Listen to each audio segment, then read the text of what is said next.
दूसरी बात आप देखेंगे कि प्रधानमंत्री जी अब उनको हिमाचल की याद आएगी, क्योंकि चुनाव बहुत नजदीक आ चुके हैं, लोकसभा के चुनाव।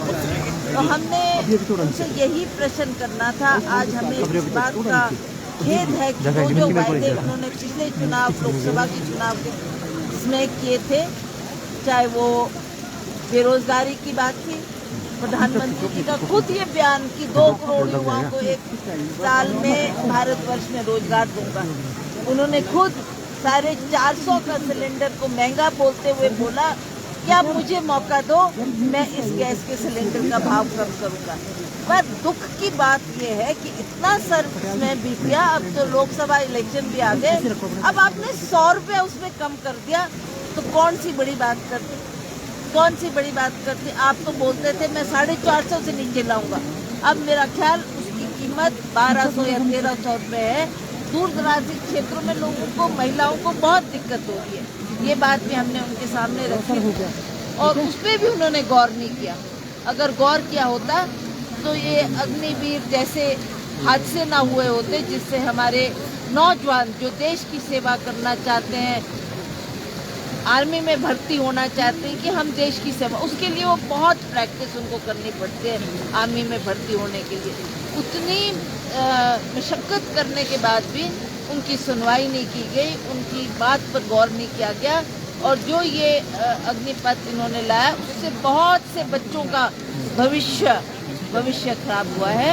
तो ये भी एक कारण था। तो ऐसे कई मसले हैं जो हम बार बार केंद्र सरकार के समक्ष उठा रहे हैं और उनकी बात कर रहे हैं, पर उन्होंने बहुत अनदेखी हिमाचल प्रदेश के लिए की। वो हिमाचल प्रदेश जिसको प्रधानमंत्री अपना दूसरा घर बोलते थे।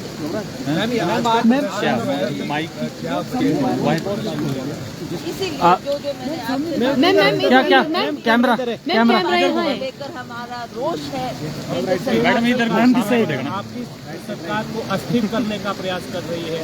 मैम इधर कैमरे इधर है, मैम सामने को देखो। मैम सब मैम इधर किस तरीके से हमारी जो यहाँ सरकार लोगों ने 5 साल के लिए चुनकर भेजी, उसको स्थिर करने के लिए जो इनके प्रयास है, उसके खिलाफ हमें रोष है कि आप इस तरीके से हरकतें ना करें।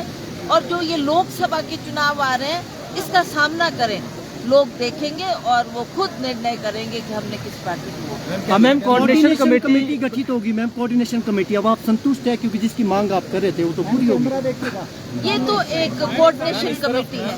मांग में सिर्फ इस कमेटी के लिए नहीं कर रही थी, मांग में कर रही थी कि हमारे कार्यकर्ताओं की अनदेखी ना करें, उनका कुछ ना कुछ आप निर्णय लें, कुछ फैसला लें।